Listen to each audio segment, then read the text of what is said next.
Hello students, welcome back to my channel. और आज हम कर रहे हैं इक्विवेलेंस रिलेशंस का टॉपिक। ये रिलेशंस में हमने जो पीछे रिवाइज की कुछ प्रॉपर्टीज रिलेशंस की, उससे रिलेटेड ही आगे हम कर रहे हैं इक्विवेलेंस रिलेशन। हमने पढ़ा कि कोई रिलेशन रिफ्लेक्सिव हो सकता है, ठीक है, कोई रिलेशन सिमेट्रिक हो सकता है और कोई रिलेशन ट्रांजिटिव हो सकता है, ठीक है जी, क्लियर है। और अगर कोई रिलेशन, ठीक है, इन तीनों में से एक हो सकता है, दो हो सकते हैं, तीन हो सकता है कुछ भी, वो इन तीनों में से कोई भी प्रॉपर्टी वो सेटिस्फाई ना करता हो, ठीक है, क्लियर। अगर कोई relation if R on some set A, ठीक है, ये नॉन वाइड होना चाहिए, क्लियर, ठीक है, is a reflexive symmetric and transitive, then it is an equivalence relation. कोई रिलेशन को इक्विवेलेंस रिलेशन कब बोलते हैं? अगर वो रिलेशन रिफ्लेक्सिव भी हो, सिमेट्रिक भी हो और ट्रांजिटिव भी हो, and vice versa. Vice versa का क्या मतलब है कि अगर कोई relation if R is equivalence relation, then R जो है ये तीनों प्रॉपर्टीज को क्या कर रहा है? सेटिस्फाई वन मीन्स कि रिलेशन सिमेट्रिक भी होगा, रिफ्लेक्सिव भी होगा और ट्रांजिटिव भी होगा। इट मीन्स इन दोनों के बीच में, इक्विवेलेंस में और इन तीनों प्रॉपर्टी में कौन सा रिलेशन है? If and only if. Means ये गिवन है तो ये हम मान के चलते हैं, ये गिवन है तो हम ये मान के चलते हैं, ठीक है जी, क्लियर है। हमने रिफ्लेक्सिव, सिमेट्रिक और ट्रांजिटिव तो प्रूव कर ली हुई हैं पिछले एग्जाम्पल्स में या पिछली वीडियोस में। आज हम करते हैं इक्विवेलेंस रिलेशन और इससे रिलेटेड कुछ टिपिकल एग्जाम्पल। हाँ जी, तो पहली एग्जाम्पल देखते हैं, क्या दिया हुआ है उसने। लेट आर आपका कोई रिलेशन है on the set of all lines in a plane. एक प्लेन के अंदर आपकी सारी लाइंस का क्या है? लाइंस का एक सेट है, ठीक है। लाइंस क्या है? It can be any straight line, ठीक है। सच दैट जो रिलेशन डिफाइंड है वो दो लाइंस के बीच में रिलेशन है, और रिलेशन क्या है कि वो दोनों लाइंस क्या है, एक दूसरे के क्या होनी चाहिए? पैरेलल, मतलब L1 is parallel to L2, ठीक है जी, क्लियर है। पैरेलल लाइंस के बीच में रिलेशन है। आपका R क्या है? Set of pair of lines which are parallel, ठीक है जी, क्लियर है।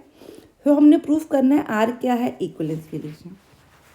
देखो बच्चे, जब भी हमने इक्विवेलेंस रिलेशन प्रूफ करना है तो हमने क्या प्रूफ करना है? रिफ्लेक्सिव, सिमेट्रिक, ठीक है, और थर्ड क्या प्रूफ करना है? ट्रांजिटिव।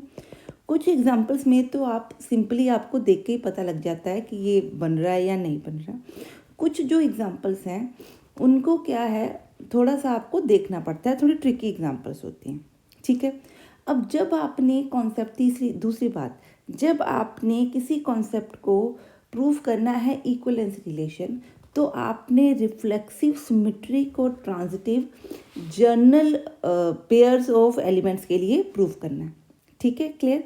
और जब मैं कहूँ कि या ये इक्विवेलेंस नहीं बन रहा, तो आपने किसी भी उस रिलेशन से रिलेटेड कोई भी एग्जांपल या इंस्टेंस लेके प्रूफ कर देना है कि या तो ये रिफ्लेक्सिव नहीं बन रहा, या सिमेट्रिक नहीं बन रहा, या इस केस में ट्रांजिटिव नहीं बन रहा, ठीक है जी, क्लियर है।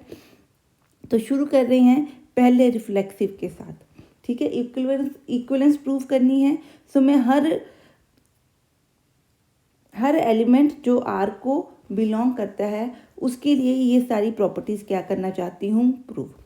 हाँ जी, रिफ्लेक्सिव का मीनिंग एक बार रिवाइज करते हैं। रिफ्लेक्सिव हमने क्या किया था कि अगर कोई set of lines in a plane है, सपोज मैं सेट ए मान लेती हूँ, सेट क्या है? A is a set of all lines in a plane, ठीक है। इस सेट में से अगर आप कोई लाइन लो और वो लाइन खुद से क्या हो? रिलेटेड हो, ठीक है। मैं क्या बोलती हूँ? वो रिफ्लेक्सिव होगी, ठीक है। यही डेफिनेशन होती है रिफ्लेक्सिव की। मैं क्या प्रूफ करना चाहती हूँ कि L1 जो A को बिलोंग करती है या A को बिलोंग करती है, ठीक, हर लाइन, ठीक है, क्लियर, जो एलिमेंट ए का है वो आर में भी क्या होगा, एग्जिस्ट करेगा। ये एक्चुअली मैं प्रूफ करना चाहती हूँ। ठीक है, आपको पता है कि जो L1 लाइन है, ठीक है, L1 will be parallel to L1, means एक लाइन खुद के क्या होती है, पैरेलल।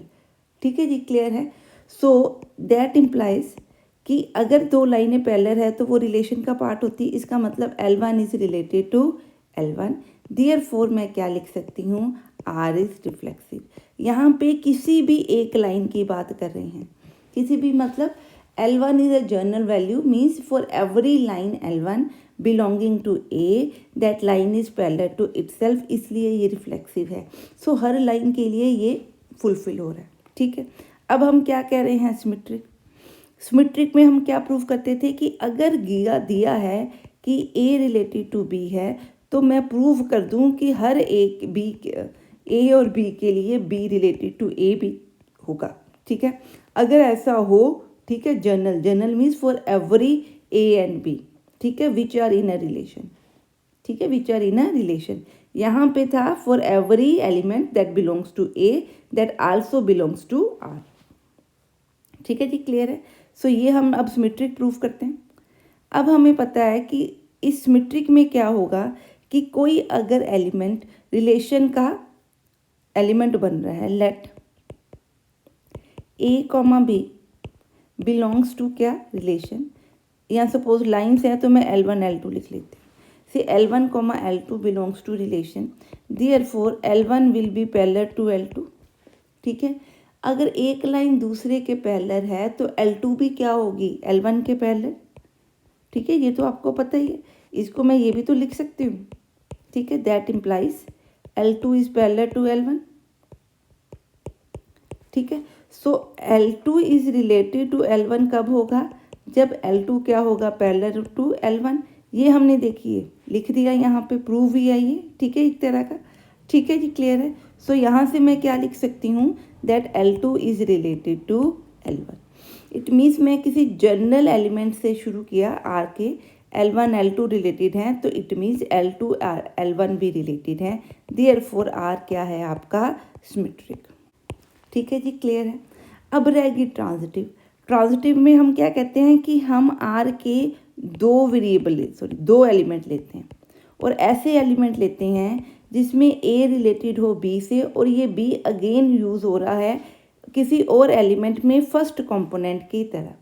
ठीक है, सो ये दोनों आपस में क्या है, अगर ये दोनों एलिमेंट्स रिलेशन को बिलोंग करते हैं तो मैं प्रूफ करना चाहती हूँ कि ए और सी भी आपस में क्या होंगे, रिलेटेड, मतलब वो भी ऐसा एलिमेंट भी आपका आर के अंदर एग्जिस्ट करना चाहिए।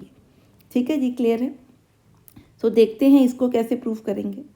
अब यहाँ पे हम गिवन क्या मान के चलते हैं कि मेरे पास लेट L1 कॉमा L2 एक एलिमेंट है सेट आर का, ठीक है, या रिलेशन आर का।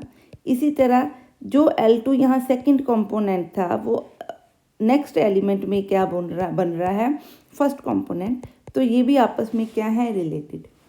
ठीक है, L2 और L3।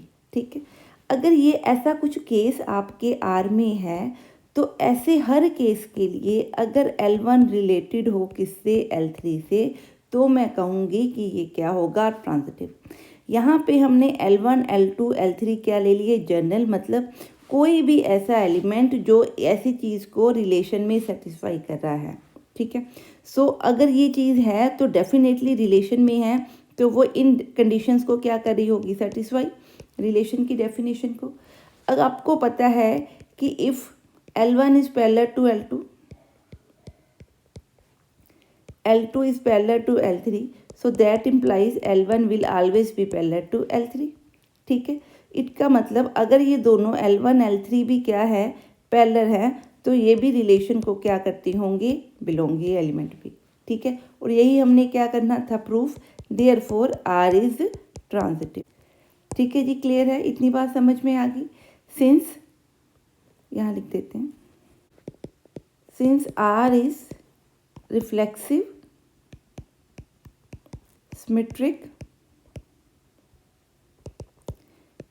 एंड ट्रांजिटिव, इसलिए हम क्या लिखते हैं, hence R is an equivalence relation. ठीक है जी, क्लियर है? ठीक है, समझ में आ गया। नेक्स्ट हम देखते हैं। हाँ जी, अब ये सम देखिए क्या कहता है, prove that the relation congruence modulo m on the set of z means integers, ठीक है, इज एन इक्विवेलेंस रिलेशन। पहले तो हमें पता होना चाहिए कॉन्ग्रुएंस मोडुलो m का क्या मतलब है। यहाँ ये कॉन्ग्रुएंट ट्रायंगल वाला कॉन्सेप्ट नहीं है। कॉन्ग्रुएंस मोडुलो m में कई बार इसकी जगह पे ऐसे लिखा आता है a is equal to B mod m या n कुछ भी। इसी कॉन्सेप्ट को हम क्या बोलते हैं, कॉन्ग्रुएंस मोडुलो m। ठीक है, इसका मतलब क्या है कि m अगर कोई भी इंटीजर है, ठीक है, सो a एंड b जो है इनको हम बोलेंगे they are the congruence modulo of m। ठीक है, क्या बोलेंगे, a and b are congruence modulo of m if a minus b, ठीक है, इज डिविजिबल बाय m। ठीक है, मेरी बात समझ में आई। सपोज अगर मैं इसको एग्जांपल से अगर प्रूफ करूं, या डेफिनेशन ऊपर दी हुई है, आप एक बार इसको फिर पढ़ सकते हैं। ठीक है, अगर मैं लिखूं 2 इज इक्वल टू 3 मॉड 1, तो इसका मतलब 2 minus 3 should B divisible bye 1। सो आपको पता है 2,3 is the congruence modulo of 1। ठीक है, अगर मैं लिखूं 5 इज इक्वल टू 2 मॉड 7, तो ये इसमें आपका जो आंसर है वो रिमाइंडर आएगा। ठीक है, 5 माइनस 2 डिवाइडेड बाय 7। ठीक है, सो यहाँ पे आपका आंसर क्या है, 0 नहीं आ रहा because it is not divisible by 7। ठीक है, सो डेफिनेशन से आपको क्या पता लगा कि m is an arbitrary fixed integer. Fixed मतलब बार बार उसकी वैल्यू हम चेंज नहीं कर रहे। जब उसकी कुछ किसी जर्नल में हम प्रूफ कर रहे हैं तो m को एक फिक्स ले रहे हैं। जैसे सपोज m जिससे डिविजिबिलिटी प्रूफ करनी है, ठीक है, it can B 2, it can B 3, 4, 5 और वट एवर इट इज़। ठीक है जी, क्लियर है? तो एक फिक्स इंटीजर लेंगे और ए बी को क्या बोलेंगे, कॉन्ग्रुएंस मोडुलो उस फिक्स्ड इंटीजर का, अगर ए बी का जो डिफरेंस है वो डिविजिबल हो m से। अगर डिविजिबल नहीं है तो हम उसको कॉन्ग्रुएंस मोडुलो ऑफ m नहीं बोलेंगे। ठीक है, अब हमने प्रूव करना है कि ये रिलेशन क्या है, इक्विवेलेंट है।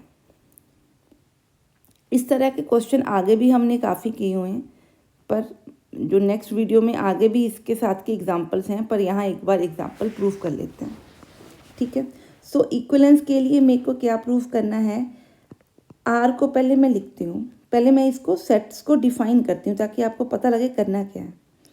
ए क्या है, ठीक है, A is a set of all integers.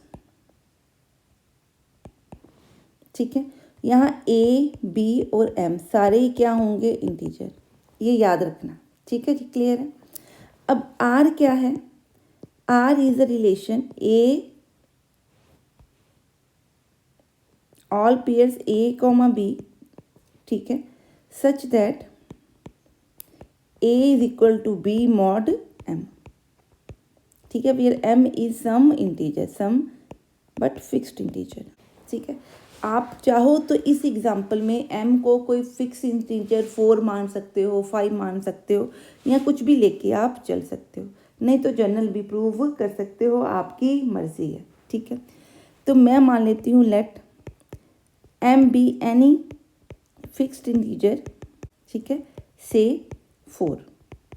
ठीक है, सो ये रिलेशन आपका किसके लिए होगा, और इसको क्या लिख सकते हैं, और आर क्या है, A comma B such that A minus B is divisible by 4। ठीक है, सो आपने उसको सिंप्लीफाई करके लिख लिया।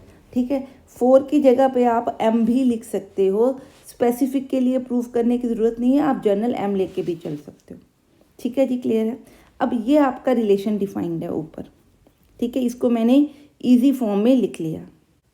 ठीक है, वेयर ए बी क्या है, इंटीजर्स, z को या i को बिलोंग करें।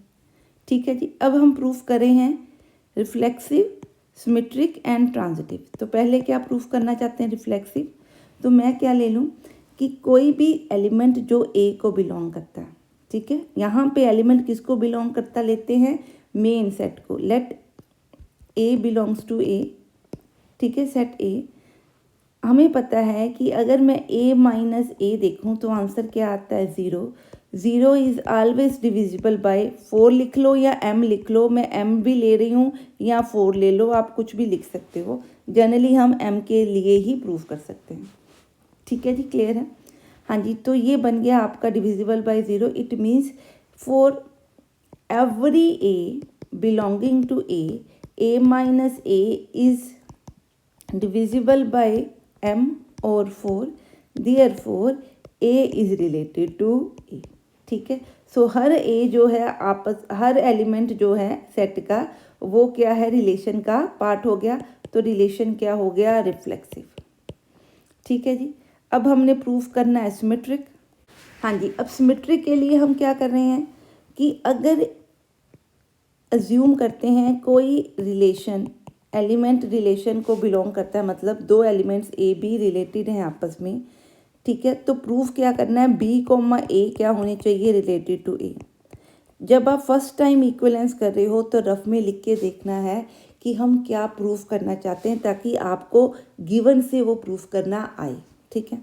ये प्रूफ करना चाहते हैं, ए प्रूफ करने का मतलब क्या है, B minus A is divisible by 4। अगर मैं ये प्रूफ कर दूं तो डेफिनेटली ये क्या हो जाएगा, बिलोंग कर जाएगा आर को, ठीक है। इतनी बात समझ में आ गई। अब जो गिवन है, देखो गिवन क्या है, ए और बी ये जो पेयर है ये रिलेट करता है, रिलेशन में है। सो अगर ये रिलेशन में है तो ये क्या बताता है, that A minus B is divisible by M और 4, जो भी आपने लेना है, ठीक है। अगर आपके दो नंबर्स की सब्ट्रैक्शन डिविजिबल बाय 4 है, तो अगर मैं उसका साइन चेंज भी कर दूं तो भी वो क्या होगा, डिविजिबल बाय 4 या m, जो भी आप ले रहे हो, ठीक है। साइन लगाऊंगी तो क्या बन गया, b minus A divisible by m, sign सिर्फ अंदर ले गई। यही चीज़ हमने क्या करनी थी, प्रूफ। देखो रफ में लिखा हुआ है ना, इट मीन्स अगर ये प्रूफ हो गया तो b कोमा ए भी किसको बिलोंग करके, r को। ये गिवन था, यहाँ से चले थे, ये प्रूव करना था, यहाँ तक पहुँच गए। Therefore so R is symmetric, ठीक है जी, क्लियर है। हाँ जी, अब प्रूव करते हैं ट्रांजिटिविटी। सो अगर मैं कहूँ ट्रांजिटिविटी के लिए हमें क्या करना पड़ता है, रिलेशन के दो एलिमेंट्स लेने पड़ते हैं। So I am taking A and B belongs to R, ठीक है। जो आपने पहला एलिमेंट लिया उसका जो सेकंड कंपोनेंट है वो नेक्स्ट एलिमेंट का क्या बनता है, फर्स्ट कंपोनेंट, ठीक है। अगर ऐसा कुछ है, ठीक है, तो क्या एग्जिस्ट करना चाहिए, ए एंड सी बिलोंग करना चाहिए किसको, आर को, ठीक है। अगर ये दोनों हैं तो, अगर एक है तो उसके लिए ट्रांजिटिविटी प्रूव करने की ज़रूरत नहीं, ठीक है, क्लियर है। सो इट मीन्स कि अगर रिलेशन में दो एलिमेंट ऐसे हैं जिसका सेकंड कंपोनेंट रिलेशन के किसी और एलिमेंट का फर्स्ट कंपोनेंट बन रहा है, तो हमें ये प्रूफ करना है कि ये एलिमेंट भी रिलेशन को बिलोंग करेगा, ठीक है जी, क्लियर है।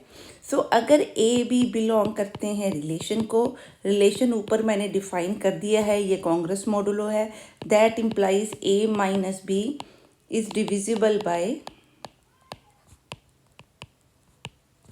सिमिलरली और क्या होगा, ये भी रिलेशन बिलोंग करता है तो बी माइनस सी भी क्या होगा, डिविजिबल बाय एम, ठीक है। अगर a minus B divisible by m है तो इसका answer some k into M आ जाएगा, ठीक है, यही मतलब होता है इसका। So it will have a factor m, ठीक। Similarly b minus C divisible by m हो तो ये भी सम k1 इंटू क्या बनेगा, m, ठीक है, क्लियर है। सो मैं क्या लिख रही हूँ, ये नहीं, ये डिविजिबल सिर्फ मैंने दिखाने के लिए, इसका मतलब a माइनस बी जो है वो क्या है, उसमें k into some factor m है, इसी तरह b माइनस सी में भी सम k1 इंटू फैक्टर m है, ठीक है। सो ये मैंने दो वैल्यूज लिख ली, किसकी, a माइनस बी और b माइनस सी की, ठीक है। अब अगर इन दोनों को मैं क्या कर दूं, ऐड, नंबर 1 एंड नंबर 2 को यहाँ लिख लेते हैं, that implies a minus b is some k into, ठीक है, where k can be any integer, ठीक है. Similarly b minus c is equal to some k1 plus m for k1 belongs to integers या z, ठीक है, clear. अब मैं इन दोनों टर्म्स को क्या कर रही हूँ, ऐड. इनको लिख रहे हैं 1, इसको लिख रही हूँ 2, तो ऐड करूँगी तो मेरा बना a minus B B plus C is equal to K plus K into M, K one into M, so that is K plus K one into M, ठीक है. K plus K one is some integer, so let it be K three या K to. It means आपका जो ये cut गया आपस में, क्या बचा, a minus C. a minus C में भी जो की multiplication, sorry, a minus C की वैल्यू में भी m क्या बन रहा है, फैक्टर. दैट इम्प्लाइज अगर ये फैक्टर है तो ये डेफिनेटली क्या होगा, ठीक है. दैट इम्प्लाइज कि अगर मैं a माइनस सी को m से डिवाइड करूं तो आंसर क्या बच रहा है, k2 इंटीजर. इट मीन्स ये डिविजिबल है m से, ठीक है. तो क्या लिखूं, देयरफॉर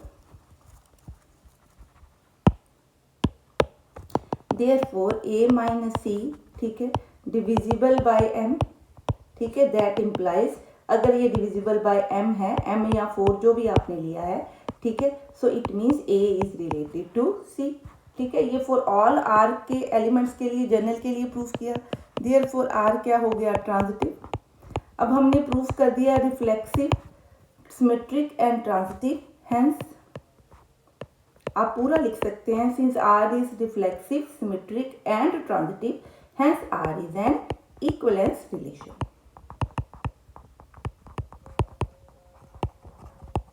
ठीक है जी, क्लियर है. हाँ जी, नेक्स्ट हम देखते हैं. नेक्स्ट कहता है show that the number of equivalence relations on the set 1, 2, 3 containing this and this is 2, ठीक है. इसका क्या मतलब कि जो इक्विवेलेंस रिलेशन है, मेरे पास कितने मैक्सिमम बन रहे हैं, R1 एंड R2. इनमें क्या क्या होना चाहिए, इनमें ये दोनों टर्म्स तो होनी ही चाहिए, ठीक है जी, क्लियर है. इतनी बात मेरी समझ में आई. तो वो कहता है ऐसे कितने रिलेशन बनते हैं, ये मिनिमम टर्म्स हैं, इसके अलावा भी, सॉरी टर्म्स नहीं, एलिमेंट्स हैं, इसके अलावा भी कुछ एलिमेंट्स इसमें आएंगे, सच दैट R2, R1 क्या हो, इक्विवेलेंस रिलेशन हो. सो अगर ये इक्विवेलेंस रिलेशन हो तो क्या बनने चाहिए, रिफ्लेक्सिव, सिमेट्रिक एंड ट्रांजिटिव, ठीक है. सो देखते हैं कि ये 2 आ रहे हैं, 1 आ रहा है कि 2 से ज़्यादा. पहले मैं R1 में सिर्फ ये 2 एलिमेंट्स तो वो कहता है ही हैं इसमें, ठीक है. ये 2 एलिमेंट्स हैं, इसके अलावा कुछ एलिमेंट्स हैं वो मेरे को नहीं पता, ठीक है. Is an equivalence relation containing 1, 2, 2, 1, ठीक है. देयरफॉर, ठीक है, ये रिफ्लेक्सिव भी होना चाहिए, सिमेट्रिक भी होना चाहिए और ट्रांजिटिव भी होना चाहिए, ठीक है. अगर आप देखो तो 1, 2 is related to 2, that implies 2 is related to 1, सो ये ऑलरेडी बिलोंग करता है R1 को, तो ये सिमेट्रिक है. ट्रांजिटिव के लिए क्या होना चाहिए, 1 शुड रिलेट टू 1, कॉमा जो भी इसके एलिमेंट है, 2 शुड रिलेट टू 2. इसका मतलब जो एलिमेंट्स ए के इसमें आए हैं उनके लिए ये रिफ्लेक्सिव होना चाहिए. तो क्या लिखूंगी, 1, 1 इसमें ऐड होगा, 2, 2 इसमें ऐड होगा ताकि ये रिफ्लेक्सिव बने. अभी ये रिफ्लेक्सिव नहीं है, ये ट्रांजिटिव भी बनना चाहिए और वो भी बनना चाहिए. सिमेट्रिक ये ऑलरेडी है. अब ट्रांजिटिव के लिए क्या है, 1, 2 रिलेटेड है, 2 और 1 रिलेटेड है, दैट इम्प्लाइज क्या ऐड करना चाहिए, 1, 1. सो ट्रांजिटिव और रिफ्लेक्सिव देखते हुए हम इसमें मिनिमम कितना ऐड करना चाहिए, 1, 1 एंड 2, 2. सो जो मिनिमम इक्विवेलेंस रिलेशन, ठीक है, बनेगा, ठीक है, इन दोनों को कंटेन करता हुआ, उसमें 2 एलिमेंट हमने और ऐड किए. कौन कौन से, R1 इज इक्वल टू 1, 1, 2, 2, 1, 2, 2, 1, ठीक है जी, क्लियर है। अब देखो इसमें कितने एलिमेंट्स हैं, ए के अंदर 3 एलिमेंट्स हैं, हमने 2 एलिमेंट्स के साथ इक्विवेलेंस रिलेशन बनाया। ठीक है जी, क्लियर है। अब हम किससे सिर्फ रिलेटेड हैं, अब अगर आप चेक करो इसके ऑर्डर डिफरेंस। सो अगर मैं ए क्रॉस ए चेक करूं, ठीक है, तो क्या बन रहा है 1,1 1,2 1,3 2,1 2,2 2,3 3,1 3,2 3,3। ये हमारा एडिड है, देखिए इसमें ये हमारा एडिड है, ये एडिड है, ये एडिड है। ठीक है, so what we have left with, ये मेरे पास एडिड नहीं है, ये 4 3 वाले जो हैं 4 5 ये हमारे एडिड नहीं है। ठीक है, चेक कर लीजिए, मैंने शायद लगता है दोबारा लिख दी। ठीक है, इसका मतलब जिसमें 3 इन्वॉल्व है वो ऐड नहीं है। अगर इनमें से, क्योंकि मैं इक्विवेलेंस रिलेशन बनाना चाहती हूँ एक और इसके अलावा, ये मिनिमम है, तो अगर मैं इनमें से कोई एक भी 3 वाला ऐड कर दूँ, से late R2 is equal to, ये सारे is equal to R1 union some से 2 3 ऐड कर देती हूँ। ठीक है, अगर मैंने 2 3 ऐड कर दिया और मैं कह रही हूँ R2 क्या है, इक्विवेलेंस रिलेशन है। ठीक है, तो R2 बना क्या, पहले तो ये देखते हैं। R2 क्या बना, 1 1 2 2 1 2 2 1 और क्या ऐड किया 2 3। ठीक है, क्लियर है। अब देखिए जब आप इसमें 2 3 ऐड कर देंगे, ठीक है, तो 4 सिमेट्री, क्योंकि R2 इक्विवेलेंस है, सो R2 क्या है, symmetrical relation. So if 2 is related to 3, that implies 3 is related to 2, therefore 3,2 क्या होना चाहिए, बिलोंग करना चाहिए R को। सो R2 क्या बन जाएगा, इतना बन जाएगा। अब देखो सिमेट्री में कहीं कोई प्रॉब्लम आ रही है,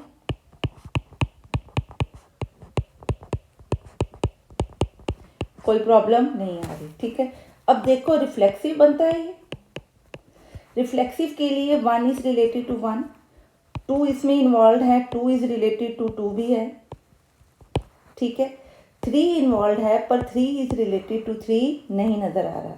सो 3 क्या करता है, 3 जो है अगर इसका फर्स्ट कंपोनेंट है, सो 3 शुड बी रिलेटेड टू 3, वो इसका पार्ट होना चाहिए। दैट इम्प्लाइज हमने क्या किया, R1 यूनियन 3,3 कर दिया। ठीक है, इट मीन्स यहाँ पे क्या ऐड हो गया, 3,3। हाँ जी, अब देखिए रिफ्लेक्सिव में और सिमेट्रिक में कोई प्रॉब्लम रह गई, कोई प्रॉब्लम नहीं रही। ठीक है जी, आगे आइए। ठीक, अब क्या रह गया, ट्रांजिटिव। ट्रांजिटिव में देखिए 1 is related to 2, 2 is related to 1। सो ये इस तरह से चेक करते हैं, 1 is related to 1, 1 is related to 2। So हमें क्या दिया है, 1 इज रिलेटेड टू 2, ये बिलोंग करता है सेट को, कोई प्रॉब्लम नहीं। 2 इज रिलेटेड टू 3, ठीक है, and 3 is related to 2, that is 2 related to 2, ये भी अंदर है। ठीक है जी, क्लियर है। अब देखो 3 इज रिलेटेड टू 3, ठीक है, and 3 is related to 2, so that implies 3 should be related to 2, ये भी हमारा इसके अंदर है, कोई प्रॉब्लम नहीं। ठीक है, अब क्या रह गया, अब चेक करते हैं। 3 is related to 2 and 2 related to 1, ये बिलोंग करता है किसको, R को। सो ये दोनों बिलोंग करे, दैट इम्प्लाइज 3,1 क्या बिलोंग करना चाहिए, R को। ठीक है, इसका मतलब ये इसके अंदर है नहीं, ये इसका मतलब इसमें क्या कर दूँ, ऐड कर दूँ। ठीक है, अब ऐड करके देखिए ट्रांजिटिविटी में कहीं कोई प्रॉब्लम आ रही है। ठीक है, कहाँ प्रॉब्लम आ रही है, अगर 1 is related to 2, 2 related to क्या है 3, सो क्या होना चाहिए 1 रिलेटेड टू 3। ठीक है, ये दोनों दिए हुए हैं, ठीक है, ये नहीं दिया हुआ, इसका मतलब ये भी मेरे को क्या करना पड़ेगा, ऐड। अगर अब आप देखो तो इसमें सारे कंपोनेंट आ गए, मतलब ये क्या बन गया, अगर आप चेक करो तो ये क्या है, A क्रॉस A, इसमें टोटल 9 पेयर बनेंगे, तो कितने हैं देखो, ये 1 2 3 4 5 6 7 8 9, इसका मतलब ये किसके इक्वल हो गया, A क्रॉस A के। इससे ज़्यादा तो इसमें एलिमेंट्स आ ही नहीं सकते। ठीक है, तो इसका मतलब अगर आप R1 के अंदर एक भी एलिमेंट 3 वाला ऐड करते हो तो आपको उसको रिफ्लेक्सिव सिमेट्री को ट्रांजिटिव बनाने के लिए सारे एलिमेंट क्या करने पड़ेंगे, ऐड करने पड़ेंगे। सो देयरफॉर इसमें सिर्फ 2 ही इक्विवेलेंस रिलेशन बनेंगे, R1 R2, जिसमें मिनिमम ये कंटेन्ड हैं। ठीक है जी, क्लियर है। आई होप कि ये आपको कॉन्सेप्ट क्लियर हुआ होगा। हाँ जी, नेक्स्ट देखते हैं जी, ये सम देखते हैं। इसमें दिया है on the set n of natural number. So मेरे पास जो सेट दिया है वो क्या है, elements x such that x is a natural number. So इसके ऊपर रिलेशन r कैसे डिफाइंड है, r इज अ रिलेशन, ठीक है, वेयर n और m अ पेयर्ड ऑर्डर, ठीक है, जो बिलोंग करता है किसको, a क्रॉस a को, ठीक है। Each of the natural number a comma b leaves the same remainder. मतलब जब मैं इसको पूरी लाइन पढ़िए, less than 5 when divided by 5, इसका मतलब जब मैं n को या m को डिवाइड करती हूँ 5 से तो ये रिमाइंडर क्या दे रहे हैं, लेस देन 5। ठीक है, इसका मतलब क्या क्या रिमाइंडर आ सकता है, ये आ सकता है। ठीक है, ठीक है जी, लेस देन 5 का मतलब अगर नंबर डिविजिबल नहीं है तो रिमाइंडर इनमें से कोई एक आएगा। ठीक है, अगर रिमाइंडर डिविजिबल बाय 5 होगा तो रिमाइंडर क्या आएगा, 0, क्योंकि डिवाइजर 5 है तो रिमाइंडर हमेशा लेस देन 5 आएंगे। तो ये रिमाइंडर आपके पॉसिबल आ सकते हैं। ठीक है जी, क्लियर है, ये उसने दिया हुआ है। ठीक है, सो रिलेशन क्या बना, n और m such that m comma m leaves same remainder less than 5। और हमने प्रूफ क्या करना है, this is an equivalence relation. हाँ जी, इक्विवेलेंस रिलेशन के लिए पहले हमें क्या देखना पड़ता है, रिफ्लेक्सिव। सो अगर मैं ले लूँ x बिलोंग करता है a को, ठीक है, such that x is minus x, ठीक है, तो इसको डिविजिबल बाय 5 करूँ तो रिमाइंडर क्या आ रहा है, 0। सो रिमाइंडर क्या है इसका, 0। ठीक है, therefore x is related to x। ठीक है, दैट इम्प्लाइज, ठीक है, r इज रिफ्लेक्सिव। ठीक है जी, क्लियर है। हाँ जी, अब है सिमेट्रिक। हाँ जी, अब सिमेट्रिक के लिए क्या होना चाहिए कि अगर m रिलेटेड टू n है, that implies n comma m leave remainder less than 5। ठीक है, that implies m comma n उल्टा कर दिया, leaves remainder less than 5। So that implies m भी क्या होगा, रिलेटेड टू n। ठीक है, लीव्स रिमाइंडर लेस देन 5 और इक्वल रिमाइंडर, सॉरी इक्वल का मेरे को भूल जाता है, इक्वल रिमाइंडर। ठीक है जी, क्लियर है।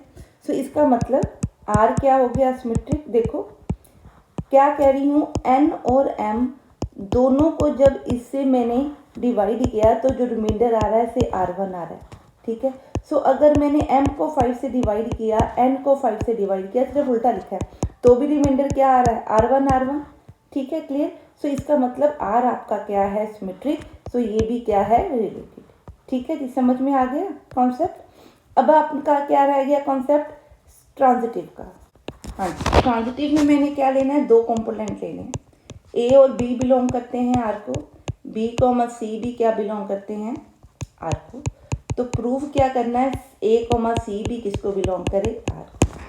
अब इसका मतलब a comma b leaves equal remainder से कह देती हूँ L1। ठीक है, इसी तरह b comma c leaves equal remainder, आप पूरा लिखिए इसको, रिमाइंडर से। अब देखो 5b को जब आप रिमाइंडर 5 से डिवाइड करे हो तो रिमाइंडर छोड़ रहा है वो L1 दे रहा है, L1। ठीक है, सो अगर b को इससे डिवाइड किया तो इसका रिमाइंडर L1 है। सो इसका मतलब c को जब आप 5 से डिवाइड करो तो उसका भी रिमाइंडर क्या बनेगा, L1। मेरी बात समझ में आई। ठीक है, it means a leaves remainder L1 और c भी क्या कर रहा है, leaves remainder L1। That implies a comma c leaves equal remainder. Therefore A is related to C, hence R क्या हो जाएगा, ट्रांजिटिव। ठीक है, क्योंकि आपका रिलेशन क्या प्रूव हो गया, रिफ्लेक्सिव, सिमेट्रिक एंड ट्रांजिटिव, तो हमारा आंसर क्या बन गया कि आर आपका इक्वलेंस रिलेशन है। ठीक है, हाँ जी, ये ट्रांजिटिव का ये कॉन्सेप्ट एक बार मैं फिर करा देती हूँ। देखो बच्चे, अगर मैं कह रही हूँ ए और बी रिलेटेड है, इसका मतलब से मैं कहती हूँ कि ए को जब आप 5 से डिवाइड करो तो वो रिमाइंडर देता है से K1, क्योंकि दोनों इक्वल रिमाइंडर छोड़ रहे हैं, दे रहे हैं, तो बी को 5 से डिवाइड करो तो इसका भी रिमाइंडर क्या आना चाहिए, K1। ठीक है, सो इसका मतलब ए और बी जो रिमाइंडर दे रहे हैं वो क्या है, K1। अब यहाँ पे भी देखिए क्या है, बी और सी को अगर आप डिवाइड करो, ठीक है, बी को डिवाइड करो 5 से, तो मैंने अभी पढ़ा कि उसका रिमाइंडर क्या बन रहा है, K1। और मैं क्या कह रही हूँ, बी और सी दोनों क्या दे रहे हैं, सेम रिमाइंडर। तो अगर बी का reminder, B leaves reminder K1, तो आपका सी भी क्या रिमाइंडर देगा, K1। ठीक है, इसका मतलब ए का, बी का, सी का रिमाइंडर क्या बन रहा है, K1 व्हेन डिविजिबल बाय 5। ठीक है, दैट इम्प्लाइज ए और सी क्या दे रहे हैं, इक्वल रिमाइंडर दे रहे हैं व्हेन डिवाइडेड बाय 5। ठीक है, देयरफॉर ए और सी आपस में क्या हो गए, रिलेटेड। तो यहाँ से क्या प्रूव होगी, ट्रांजिटिव प्रॉपर्टी। ठीक है, सिंस अब आपका आर क्या है, रिफ्लेक्सिव, सिमेट्रिक एंड ट्रांजिटिव, तो आप कह सकते हो कि ये रिलेशन क्या है, इक्वलेंस रिलेशन। पहला क्वेश्चन देखिए, show that the relation is congruent to, congruent triangles हमने पढ़ी हुई हैं, दो ट्रायंगल्स, ट्रायंगल 1 एंड ट्रायंगल 2, इनको कॉन्ग्रुएंट ट्रायंगल्स बोलते हैं। इस तरह इसका साइन होता है। ये कॉन्ग्रुएंट कब होती है, जब इनकी साइड्स आपस में क्या हों, इक्वल हों, ऑल साइड्स। ठीक है, और इनके एंगल्स भी, कॉरस्पॉन्डिंग एंगल्स भी क्या हों, इक्वल हों। मतलब अगर आप ट्रायंगल के ऊपर ट्रायंगल रखो तो वो एक ही ट्रायंगल बन जाए, तो उसको हम क्या बोलते हैं, कॉन्ग्रुएंट ट्रायंगल्स। ठीक है, तो वो कहता है कि मेरे पास सेट है, से लेट सेट ए क्या है, is equal to A, where A is a triangle. ठीक है, क्लियर। अब मेरे पास रिलेशन है R is equal to A comma B, ठीक है, where A is congruent to B, this is a sign of congruency. ठीक है, clear, where A is congruent to B comma A comma B belongs to A. ठीक है, तो वो कहता है कि इसको प्रूफ करना है कि ये रिफ्लेक्सिव रिलेशन है, ये इक्विलेंस रिलेशन है। तो इक्विलेंस के लिए हमें क्या क्या प्रूफ करना है, रिफ्लेक्सिव, सिमेट्रिक एंड ट्रांजिटिव। सो पहले प्रूफ करते हैं रिफ्लेक्सिव, कि ये रिलेशन क्या है, रिफ्लेक्सिव। ठीक है, हाँ जी, let A belongs to capital A, since each triangle is congruent to itself, क्योंकि अगर वो आप एक सेम ट्रायंगल को आप दो बार लिख के उसकी साइडें और एंगल्स देखोगे तो वो सेम ही होंगे। इसका मतलब हर ट्रायंगल खुद के लिए क्या है, कॉन्ग्रुएंट है। Therefore A is related to A, that implies R क्या है, रिफ्लेक्सिव। ठीक है, पहली हमने प्रूफ कर दी। अब चेक करते हैं सिमेट्रिक। हाँ जी, सिमेट्रिक के लिए हम क्या प्रूफ कर रहे हैं, A is related to B, let that implies A is congruent to B. अगर एक ट्रायंगल दूसरे के कॉन्ग्रुएंट है तो पहली वाली ट्रायंगल भी दूसरे के क्या होगी, congruent. That implies B is congruent to A, so that implies B will be related to A. ठीक है, सो देयरफॉर, ठीक है, रिलेशन आर क्या है, इज सिमेट्रिक। ठीक है जी, सिमिलरली प्रूफ करते हैं transitive relation. Let A is related to B and B is related to C, that implies, क्योंकि ये गिवन है तो A कॉन्ग्रुएंट है B को and B is congruent to C।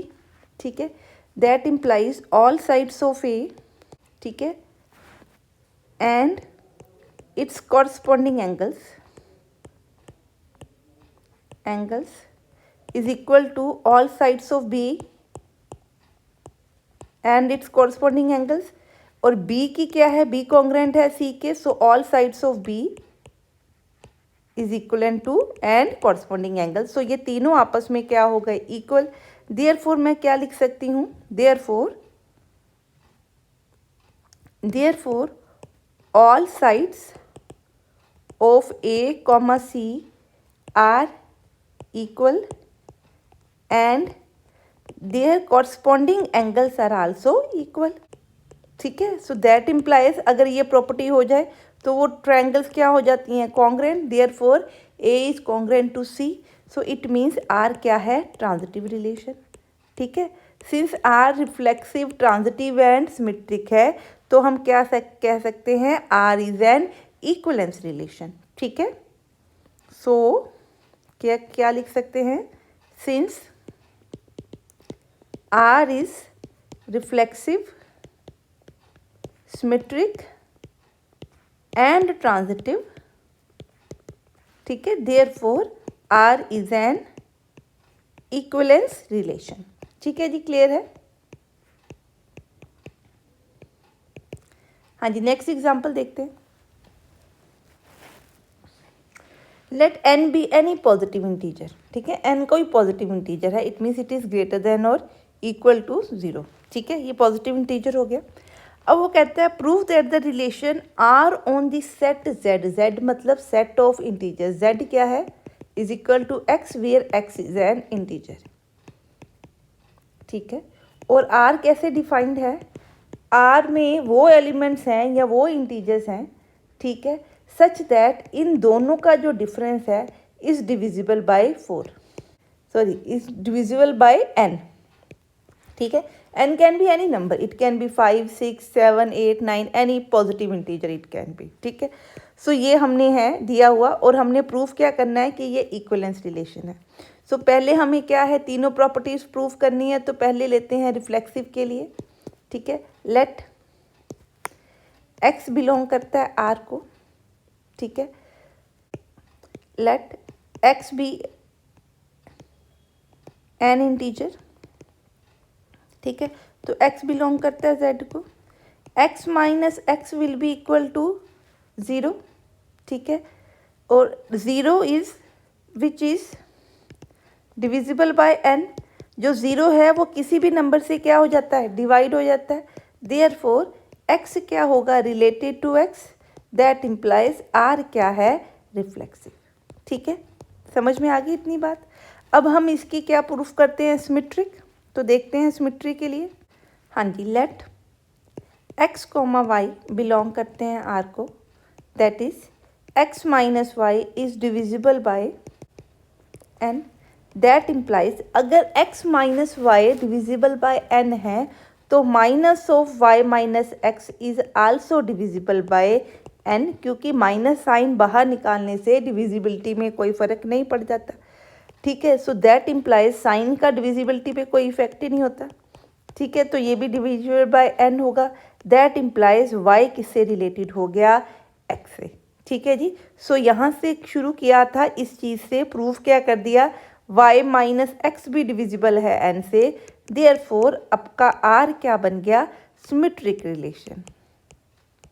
ठीक है, अब हमने प्रूफ करनी है कौन सी प्रॉपर्टी, ट्रांजिटिविटी। हाँ जी, ट्रांजिटिविटी के लिए हम क्या एज्यूम करते हैं कि दो मेरे पास एलिमेंट्स हैं जो रिलेशन को क्या कर रहे हैं, बिलोंग कर रहे हैं।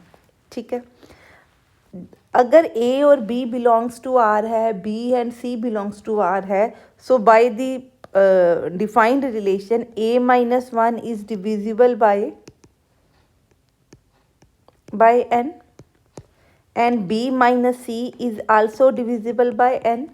ठीक है, सो अगर दो नंबर डिविजिबल बाय n है तो उनका सम भी क्या होगा, divisible by n, therefore their सम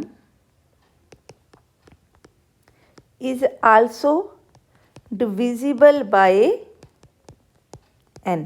ठीक है, that implies a minus B plus b minus c is divisible by n, so it means a minus c is divisible by n, that is a is related to c hence क्या है ये transitive.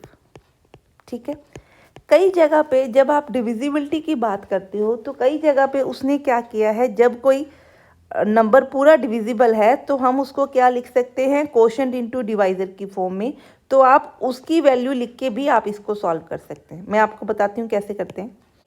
हाँ जी, अगर मैं बोलूँ कि a minus B is divisible by n, a minus B को आप क्या लिख सकते हैं, सम फैक्टर्स इनटू n।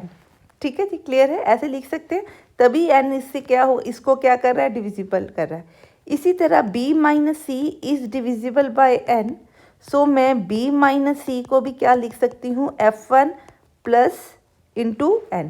ठीक है, क्योंकि इसका में इसके फैक्टर होंगे। Therefore a minus B plus b minus C will be equal to f1 into n plus f2 into n। इसको मैं क्या लिख सकती हूँ, f1 plus f2 into n। अब ये तो डेफिनेटली क्या है, डिविजिबल बाय n। ठीक है, विच इज़, यहाँ पे आगे क्या लिखेंगे, which is divisible by n। ठीक है, देयरफॉर आपका r क्या है, ट्रांजिटिव है। ठीक है जी, क्लियर है।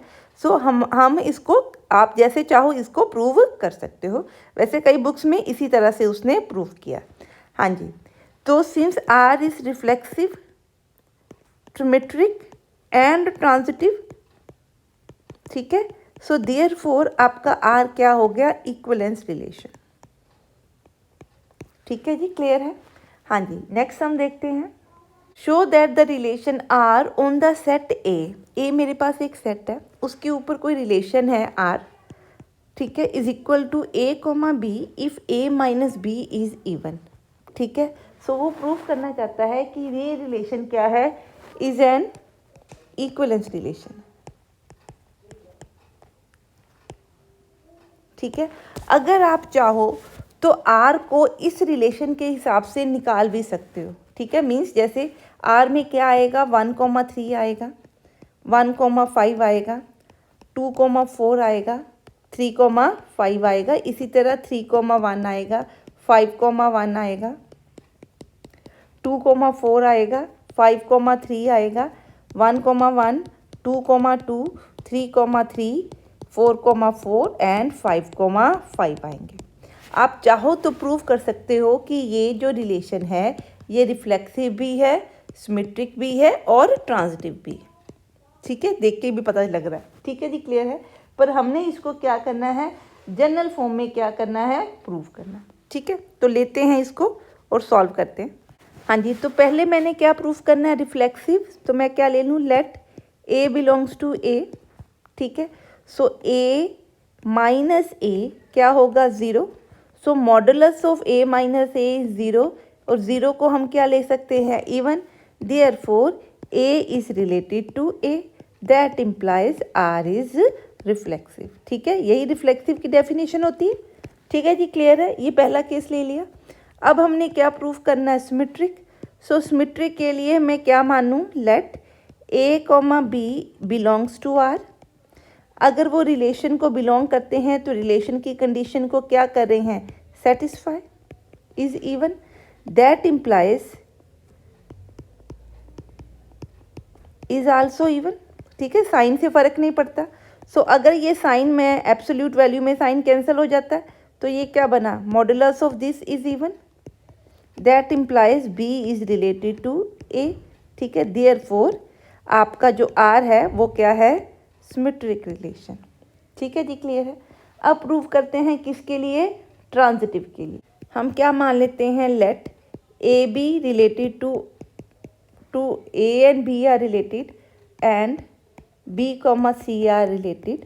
सो ट्रांजिटिव के लिए प्रूफ क्या करना है, A comma C are also related, मतलब प्रूफ करना है that modulus of A minus C क्या है, इवन है। ठीक है, अब इसमें हमारे पास अगर ये रिलेटेड हैं तो क्या दिया हुआ है, ये इवन है, एंड बी माइनस सी भी क्या है, इवन है। ठीक है, अब आपको पता है कि मॉड का कोई ज़्यादा रोल नहीं है, क्योंकि साइन का इवन ऑड से कोई लेना देना नहीं है। नेगेटिव में भी वैल्यू इवन हो सकती है, पॉजिटिव में भी वैल्यू क्या हो सकती है, इवन हो सकती है। ठीक है। पर हमें ये पता है कि a minus B is even when both a comma B are even, a comma B is even when both a comma B are odd. आप करके देख लीजिए, ठीक है। आप एक इवन और एक ऑड को माइनस करो तो आंसर हमेशा ऑड आता है, ठीक है, तो इवन नहीं आ सकता। सो इवन कब आएगा, या दोनों ए बी क्या हैं इवन, या दोनों ए बी क्या हैं ऑड, ठीक है, क्लियर। सो मैं कंसिडर करती हूँ कि यहाँ अगर ए इवन है तो बी भी क्या होना चाहिए इवन, अगर ए ऑड है तो बी भी क्या होना चाहिए ऑड। तो इसको लेके चलते हैं। सो पहला मैं क्या केस ले रही हूँ कि ए इज़ इवन, ठीक है, let A is even. So यहाँ से क्योंकि ये इवन है so that imply B is also even. अब यहाँ से क्योंकि बी इवन है और इसका सब्ट्रैक्शन इवन है तो सी भी आल्सो क्या होगा even. That implies A is even comma C is even. दो इवन का डिफरेंस हमेशा क्या होता है इवन होता है, ठीक है। So that implies A minus C is even, ठीक है। Therefore A is related to C, ठीक है, जब ए क्या है इवन। इसी तरह अगर मैं ए को क्या मान लूँ ऑड मान लूँ, सो अगर ए ऑड है और उसका डिफरेंस लेके आंसर आ रहा है इवन तो इसका डिफरेंस जिससे आप ले रहे हो वो भी क्या होगा ऑड। इसका मतलब यहाँ से मेरे को बी क्या मिला ऑड। क्योंकि b मैंने मान लिया ऑड है तो ये वाला c भी क्या होना चाहिए इज़ ऑड, बिकॉज यहाँ पे b क्यों ऑड माना, बिकॉज a माइनस बी क्या है इवन। यहाँ पे c क्यों ऑड माना, क्योंकि b माइनस सी क्या है इवन। अगर एक ऑड है तो दूसरा भी क्या होगा ऑड। यहाँ से मेरे को क्या पता लगा, इफ़ a इज़ ऑड तो c भी क्या मिल रहा है ऑड, और दो ऑड की जो डिफरेंस है वो हमेशा क्या होगा even. Therefore A I is related to C. So हमने दोनों केस कवर कर लिए। एक ऑड और एक इवन वाला केस इस केस में पॉसिबल नहीं है तो वो हमने कंसीडर नहीं किए। इट मीन्स जो आपका आर है ये क्या हो गया ट्रांजिटिव हो गया, ठीक है। सो इट मीन्स आपका R reflexive symmetric and transitive है, hence your relation is an equivalence relation. हाँ जी, अब ये सम देखते हैं। ये आपके एग्जाम्स में आया भी हुआ है last 2-3 years back. Show that the relation R on the set A is equal to X belongs to Z. अगर x जो है 0 और 12 के बीच में है, given by the relation r is equal to a comma b such that mod of a minus B is a multiple of 4। तो वो प्रूव करना चाहता है ये क्या है इक्विवेलेंस रिलेशन है, ठीक है। सो पहले इसको क्या प्रूव करेंगे रिफ्लेक्सिव, ठीक है। सो रिफ्लेक्सिव के लिए मैं x क्या कहती हूँ बिलोंग करता है a को, ठीक है, क्लियर है। सो अगर x a को बिलोंग कर रहा है, ठीक है, सो आपका x माइनस एक्स का मॉड क्या होगा 0, और 0 इंटू 4 कर दूँ तो it is a multiple of 4, ठीक है, multiple of 4। Therefore x will be related to x, ठीक है। वो जर्नल भी हो सकता है, इसके लिए भी आप ले सकते हो, ठीक है जी, क्लियर है। सो रिलेशन r क्या हो गया रिफ्लेक्सिव, ठीक है। अब सिमेट्रिक हो गया। सिमेट्रिक तो वैसे ही जैसे हमने प्रूफ किया था, late a is related to b that implies mod of a minus b is a multiple of 4. That implies b minus a is a multiple of 4. That implies mod of b minus a is also multiple of 4. So that implies b is related to a. So इसका मतलब r आपका क्या हो गया symmetric. अब हमने proof करनी है ट्रांजिटिविटी, ठीक है जी। तो लेते हैं ट्रांजिटिव केस। हाँ जी, late a is related to b comma b is related to c, that implies mod of ab is multiple of 4, ठीक है। इसका मतलब क्या है a minus B will be some 4 into lambda kind of, ठीक है, यहाँ 4 इंटू के कर लेते हैं k1, अब b माइनस सी भी क्या है, is a multiple of 4, that is b minus C is also 4k1। दैट इम्प्लाइज अगर इन दोनों को मैं सम कर दूं तो क्या आंसर आ रहा है 4 इंटू के प्लस 1। सो इसको क्या लिख लूँ k3। सो इसका मतलब a माइनस ए भी क्या है, multiple of 4। Therefore a minus C is also multiple of, that implies mod of a minus c is equal to some lambda into 4k, therefore a is related to c, therefore r आपका क्या है, is transitive। ठीक है, since r क्या है आपका reflexive, symmetric and transitive, therefore r is an equivalence relation। हाँ जी, अब देखते हैं इस एग्जाम्पल को, इस सम को देखते हैं क्या स्टेटमेंट दी है। Proof that the relation R on the set N cross N का मतलब कि जो आपकी कार्टेशियन प्रोडक्ट है उसके दोनों एलिमेंट किससे आ रहे हैं, नेचुरल नंबर में से। ठीक है, तो दोनों नेचुरल नंबर है। नेचुरल नंबर क्या होते हैं, जो 1 से शुरू होके पॉजिटिव इंटीजर्स आप कह लो। So these are the natural numbers. ठीक है, और रिलेशन कैसे डिफाइंड है, अगर ए बी ये पेयर है, ठीक है, अगर ये पेयर ऑफ एलिमेंट्स जो है वो रिलेटेड है एक और पेयर ऑफ एलिमेंट्स के साथ, सच दैट फर्स्ट कंपोनेंट इसका पहले का जो रिलेटेड है to the second component D, इन दोनों का सम किसके इक्वल है, बी प्लस सी, मतलब फर्स्ट का सेकंड कंपोनेंट प्लस सेकंड का फर्स्ट कंपोनेंट, ये उसने रिलेशन दिया है। और प्रूव करना है हमें कि ये रिलेशन क्या है आपका, ये रिलेशन आपका क्या है, इक्विवेलेंस रिलेशन। ठीक है जी, क्लियर है। सो शुरू करते हैं सम को। अब पहले तो आप ये पढ़िए कि ऊपर जो सेट दिया है रिलेशन वो किसके ऊपर है, वो एक कार्टेशियन प्रोडक्ट के ऊपर है। मतलब जो रिलेशन के अंदर एलिमेंट्स आ रहे हैं वो अब एक ऑर्डर्ड पेयर ना होके जो रिलेशन में एलिमेंट्स बन रहे हैं वो दो बन रहे हैं। मीन्स कैसे आप लिखेंगे इसको, दैट अब आप ये नहीं कह रहे A is related to B, अब मैं क्या कह रही हूँ कि जो मेरा सेट था ना ए, वो क्या है, वो खुद ही क्या है, एन क्रॉस एन सेट है। मीन्स उसके जो एलिमेंट्स हैं ए बी, ठीक है, वो ऑर्डर्ड पेयर सेट है, उसके दोनों एलिमेंट्स या दोनों कंपोनेंट्स किसको बिलोंग करते हैं, नेचुरल नंबर को। सो रिलेशन इस ऑर्डर्ड पेयर के ऊपर हमने रिलेशन बनाया। सो जब आप रिलेशन की बात कर रहे हो तो ऐसे कितने ऑर्डर्ड पेयर चाहिए, at least 2, so that we can relate them. ठीक है, तो वो कहता है कि ये क्या है, रिफ्लेक्सिव रिलेशन है, ये हमने this is an equivalence relation, ये हमने प्रूव करना है। सो पहले प्रूव करेंगे रिफ्लेक्सिव। अब कंफ्यूज नहीं होना, जो सेट है इसका एक एलिमेंट है ये, these are not the 2 element, this is a 1 element. अगर ये ए को बिलोंग करता है, ठीक है, so A comma B should be related to A comma B. अगर हम क्या प्रूव करना चाहते हैं, अगर हम रिफ्लेक्सिव, ये रफ में लिख के देखिए आप प्लीज़, अगर हम क्या प्रूफ करना चाहते हैं, रिफ्लेक्सिव प्रूफ करना चाहते हैं। ठीक है जी, क्लियर है। सो दैट इम्प्लाइज हम क्या चाहते हैं कि अगर इन दोनों का सम और इन दोनों का सम आपस में क्या हो जाए, इक्वल। ये देखने से पता लग रहा है कि a plus B is equal to a plus B बन रहा है। ठीक है, देयरफॉर आपका जो ये a कॉमा बी है ये मेंबर होगा किसका, r का।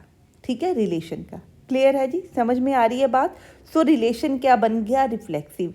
हर एलिमेंट जो a को बिलोंग कर रहा है, ठीक है, वो रिलेशन में इटसेल्फ से क्या है, रिलेटेड है। ठीक है, तो यही होती है रिफ्लेक्सिव की डेफिनेशन। सो हम क्या लिख रहे हैं यहाँ पे, हाँ जी, तो हम क्या लिख रहे हैं, if A B belongs to A, ठीक है, सो ए बिलोंग करता है नेचुरल नंबर को, बी भी किसको बिलोंग करता है, नेचुरल नंबर को। So A plus B will be equal to A plus B, that implies A comma B is related to itself. ठीक है, इन दोनों का सम इन दोनों के सम के इक्वल। देयरफॉर, ठीक है, देयरफॉर जो आर है इज अ रिफ्लेक्सिव रिलेशन। ठीक है। सो अगर ये आर को बिलोंग करता हो, ठीक है, ये ए को बिलोंग करता है और हमने प्रूफ क्या कर दिया, ये आर को भी क्या करता है, बिलोंग। ठीक है जी, क्लियर है। अब हमने प्रूफ करना है सिमेट्रिक। अब सिमेट्रिक के लिए हमें सेट्स के कितने एलिमेंट चाहिए, 2 एलिमेंट। ठीक है, इसका मतलब मैं क्या ले रही हूँ कि अगर A comma B is related to C comma D, तो प्रूव क्या करना है, अगर ये सिमेट्रिक है, इफ सिमेट्रिक देन प्रूव, ठीक है, ठीक है, for symmetric prove that C comma D is also related to A comma B. ठीक है जी, ये हमने क्या करना है, प्रूफ। अब देखिए, हाँ जी, अब देखिए अगर ये दोनों आपस में रिलेटेड है तो ये रिलेशन क्या बताता है, a plus D is equal to B plus C. अब हमें पता है ए बी सी डी सारे क्या है, नेचुरल नंबर, उसमें एडिशन क्या होती है, commutative. It means D plus A can be written as C plus B. यहाँ से अगर आप क्या लिख सकते हो, C comma D is related to A comma B. ठीक है, आप चेक कीजिए, ये क्या बन गया, C plus B should be equal to D plus A. ठीक है जी, क्लियर है। सो देयरफॉर आपने क्या प्रूव किया कि ये अगर रिलेटेड है इससे तो ये रिलेटेड है इससे। ठीक है जी, क्लियर। सो ये हमारे क्या हो गए, सिमेट्रिक रिलेशन। ठीक है, क्लियर है। आई होप ये कॉन्सेप्ट आपको क्लियर है। हाँ जी, अब नेक्स्ट देखते हैं ट्रांजिटिव। हाँ जी, अब रिलेशन अगर ट्रांजिटिव है सो हमारे पास क्या होगा, A B related to C D, ठीक है, and C D should be related to some X Y Z. So transitive के लिए हमने जो प्रूफ करना है रफ में लिखते हैं ताकि हमें आइडिया हो। तो हमने क्या प्रूफ करना है, A B should be related to X Y Z. ये एक तरह का ए है, ये बी है, ये बी है और ये क्या है, सी। ठीक है, क्लियर है। तो इस तरह से इसको विजुलाइज कीजिए। ठीक है जी, क्लियर है। हाँ जी, सो अगर हम ये प्रूफ करना चाहते हैं, अगर हम ये प्रूफ करना चाहते हैं तो मैं क्या प्रूफ करना चाहती हूँ, a plus Y is equal to B plus X, यहाँ तक पहुँचना है हमने। ठीक है, सो अब अगर जो गिवन है उसके हिसाब से जो मेरा रिलेशन बनता है पहले मैं वो लिखती हूँ। इसका मतलब a plus D is equal to B plus C, C plus Y is equal to D plus X. ठीक है जी, क्लियर है। अब ये आपके नेचुरल नंबर्स का सम है और कुछ भी नहीं है। Here A B C D X Y सारे क्या है, नेचुरल नंबर। सो मैं इन नेचुरल नंबर्स को आपस में क्या कर सकती हूँ, ऐड कर सकती हूँ। तो मैं क्या लिख सकती हूँ, 1 प्लस 2, तो क्या लिखूँ, A plus D plus C plus Y is equal to B plus C plus D plus X. अब ये नेचुरल नंबर्स का एडिशन है, ये दोनों ऑटोमेटिकली क्या हो जाएंगे, कैंसिल। तो यहाँ से क्या बचेगा, a plus Y is equal to B plus X. तो यहाँ से मेरे को क्या मिला, A B is related to, ये देखिए यही प्रूफ करना था ना हमने, ये हमने प्रूफ कर दिया। इसका मतलब ये इससे क्या होगा, ये हो जाएगा कि ए बी किससे रिलेटेड है, एक्स वाई से। देयरफॉर हम क्या कह सकते हैं, आर इज ट्रांजिटिव। ठीक है, क्लियर। सो हमारा रिलेशन क्या है, रिफ्लेक्सिव भी है, सिमेट्रिक भी है, ट्रांजिटिव है। हेंस आर को क्या लिख सकते हैं, इज एन इक्विवेलेंस रिलेशन। ठीक है जी, क्लियर है। हाँ जी, एक और सम करते हैं इसके साथ का। ये भी आपके 2010 या 11 का एग्ज़ाम्स में आई हुई एग्जाम्पल है। सो इसको सॉल्व करते हैं। लेट एन डी है, एग्ज़ाम्स जो आपके प्रीवियस ईयर्स के थे सीबीएसई के, उसमें से एक एग्जांपल लिए है हमने। सो इसको प्रूव करते हैं। क्या कहता है, let N denote the set of natural numbers and R be the relation on N cross N. अब ये ध्यान रखना है, रिलेशन जो है कार्टेशियन प्रोडक्ट के एलिमेंट्स के ऊपर है। इट मीन्स आर के अंदर जो फर्स्ट एलिमेंट होगा और जो सेकंड एलिमेंट होंगे वो कहाँ से आएंगे, वो एन क्रॉस एन से आएंगे। ठीक है, मेरी बात समझ में आ रही है। सो आपके एलिमेंट्स एन क्रॉस एन से आएंगे। ठीक है जी, क्लियर है। सो ये इम्पॉर्टेंट है, इसको ध्यान से पढ़े उसने क्या लिखा है। इट इज़, पहले हम यहाँ पे क्या लिखते थे, एक सिंगल सेट ए जिसमें क्या होते थे, सिंगल एलिमेंट्स। अब यहाँ पे ए की जगह पे जो ये सेट है, ये इटसेल्फ क्या है, कार्टेशियन प्रोडक्ट्स का सेट, जहाँ पे ये दोनों कंपोनेंट कार्टेशियन प्रोडक्ट के ऑर्डर्ड पेयर के किसको बिलोंग करते हैं, नेचुरल नंबर्स को। ठीक है जी, क्लियर है। पिछला सम भी इस तरह का था। तो पहले आपने चेक करना है कि जो सेट है उसके एलिमेंट बनते क्या हैं, किस तरह के एलिमेंट्स उसके बनते हैं, जिसके ऊपर आपने रिलेशन डिफाइन करना है। ठीक है जी, क्लियर है। ठीक है, सो रिलेशन कैसे उसने डिफाइन किया है, हाँ जी, रिलेशन वो उसने कैसे डिफाइन किया है, क्या कहता है कि अगर ए बी किसको बिलोंग करता है, सेट एन क्रॉस एन को, और सी डी भी एक एलिमेंट है एन क्रॉस एन सेट का। सो इस सेट के मैंने दो एलिमेंट ले लिए, ये एलिमेंट नंबर 1 है, ये एलिमेंट नंबर 2 है। ठीक है, वो कहता है अगर ये दोनों एलिमेंट्स आपस में क्या है, रिलेटेड है, ठीक है, तो क्या कंडीशन सेटिस्फाई होगी, ये वाली कंडीशन। क्या कहता है, ए इंटू डी, ठीक है, इंटू क्या करना है, B plus C is equal to, आगे क्या करेंगे, इनकी multiplication into A plus D. ठीक है, ये होल्ड करेगा, ये वो कह रहा है। ठीक है, तो प्रूव करना है कि ये क्या है, इक्विवेलेंस बनता है या नहीं। हाँ जी, पहले हम रिफ्लेक्सिव लेना चाहते हैं। रिफ्लेक्सिव में हम सिर्फ सिंगल एलिमेंट इटसेल्फ से रिलेटेड होना चाहिए। सो फॉर रिफ्लेक्सिव, रफ में लिखिए पहले, for reflexive A B should be related to A B. ठीक है, और रिफ्लेक्सिव होने के लिए अगर ये आपस में रिलेटेड है तो ये क्या प्रॉपर्टी सेटिस्फाई करने चाहिए, A into B plus A should be equal to B into A plus B. अब ये सारे नेचुरल नंबर्स हैं, ए बी क्या है, नेचुरल नंबर्स हैं। सो यहाँ पे मल्टीप्लिकेशन एंड कम्यूटेटिव होता है। सो आप इनके ऑर्डर क्या कर सकते हो, चेंज, विच इज़ क्या है, विच इज़ ट्रू। ठीक है, देयरफॉर आर इज़ रिफ्लेक्सिव। ठीक है, सो पहले आप रफ में करके देखो, प्रूव क्या करना है, फिर वो चीज़ आपने क्या करनी है फेयर में। ठीक है, सो ये आना सारा कहाँ पे चाहिए था, यहाँ पे। सो पहले आपने रफ में देखा कि जो प्रूव करना था वो हो सकता है कि नहीं, फिर आपने इसको यहाँ पे लिखना है। ठीक है जी, सो ये प्रूव कर दिया हमने रिफ्लेक्सिव। अब प्रूव करना है सिमेट्रिक। हाँ जी, सिमेट्रिक के लिए हम क्या प्रूफ करना चाहते हैं कि मेरे पास n क्रॉस n को बिलोंग करते हुए दो एलिमेंट्स हैं जो आपस में क्या है, रिलेटेड हैं।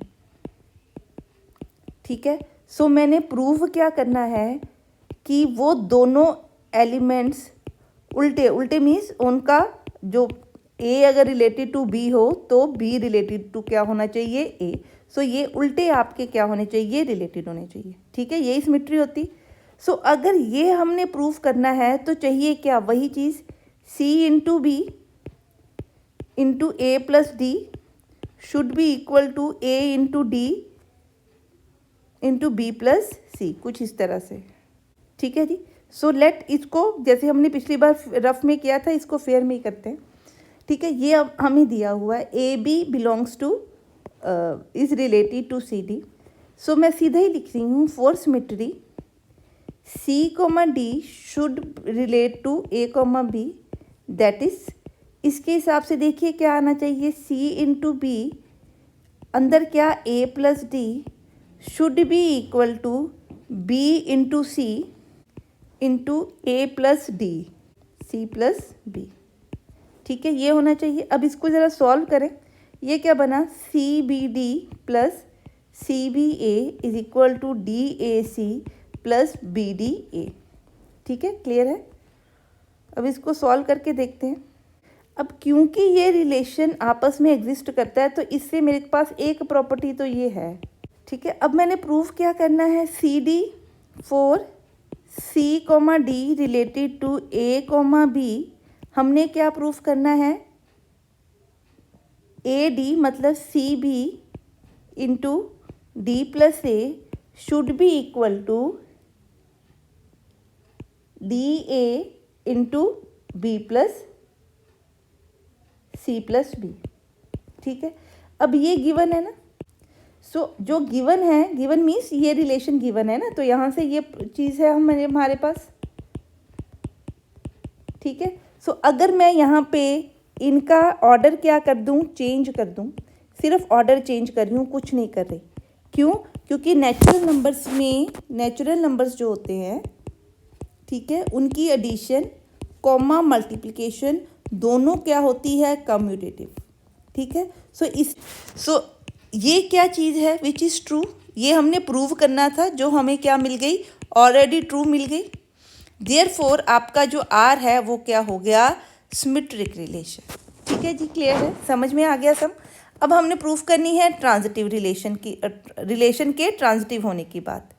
हाँ जी, ट्रांजिटिव के लिए मेरे पास कितने कंपोनेंट चाहिए, एलिमेंट्स चाहिए इस सेट को बिलोंग करते हुए 3। सो मैं एक लेती हूँ A क्रॉस B।